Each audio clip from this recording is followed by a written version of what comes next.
I think that there is a really tragedy in business today where we're leading all these people into these startups, where we're seeing 600,000 businesses start up every single year, and less than 15% of them can make it in the 5-year period of time.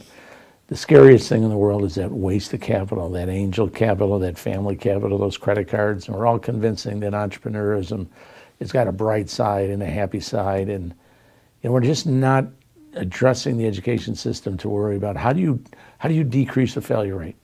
Why are so many businesses today failing? Why can't we change our attitude in trying to figure out how to save the ones that are falling off the table, and instead of encouraging more and more and more with the failure rate that we have today? So what's the next step? Well, I really like what you're doing here. Again, I like the fact is that somebody is honestly talking about it.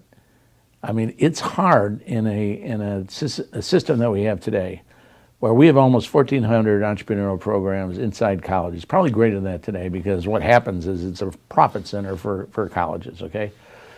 We don't screen kids. We don't see if they have what it takes in order for them to succeed. We give them an accelerated learning process in the hopes that they're going to go out there. We give them some really, really interesting statistics, which I just can't believe. For instance, we say to them, it's going to take you 5 years to be successful. So what does a college kid or what's a young kid think? Oh, I can lose money for 5 years. All right, I can go out there, and this is what I'm being taught. I've seen business plans from kids today that come in and say, I think I'm going to value my company at $2 million. I'll sit there and say, well, you haven't even made a sale.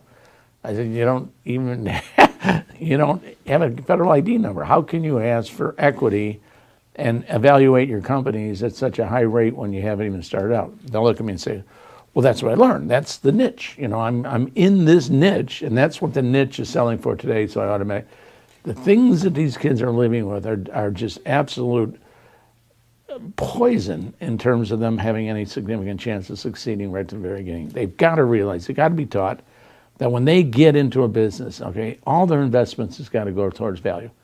It doesn't need to go through cars, and it doesn't need to go through fountains and fancy lobbies and things that don't create value, okay? I mean, many of the most successful companies that you read about today started in garages, right? I mean, didn't think that they had to have all these fancy logos, these tremendous marketing budgets, sales budgets, okay? Today, it's hard to believe that because of the internet, these kids have got to spend $5 for every $2 worth of cost just to get marketed in terms of the product line they have.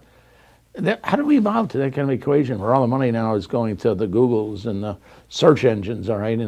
And it's getting written off by the companies because we are not teaching people why we're losing, and as a result of it, we're not winning. Why do you think we're losing?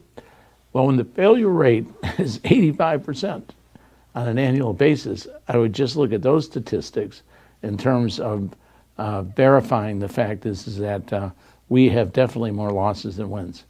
Why do you think companies fail? Because I don't think the kids are taught how to succeed. I don't think they truly understand that it's about cash flow. I don't think they understand budgets. I don't think they understand taxes. I don't think they understand all the regulatory requirements. I mean, I've seen kids today go out and get their first job and say, what's a withholding tax? Okay. What is this Social Security? What is this excess tax in terms of my health care? Okay.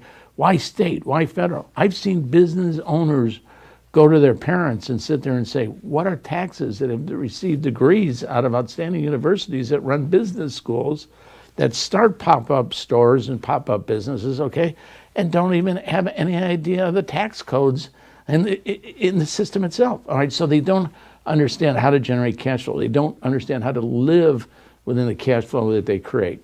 As a result of that, once they run out of capital, then all of a sudden they begin to lose their business, all right? They look for venture money, they look for angel money, they provide equity, they provide options, they don't know what they're getting in, and sooner or later it doesn't become theirs.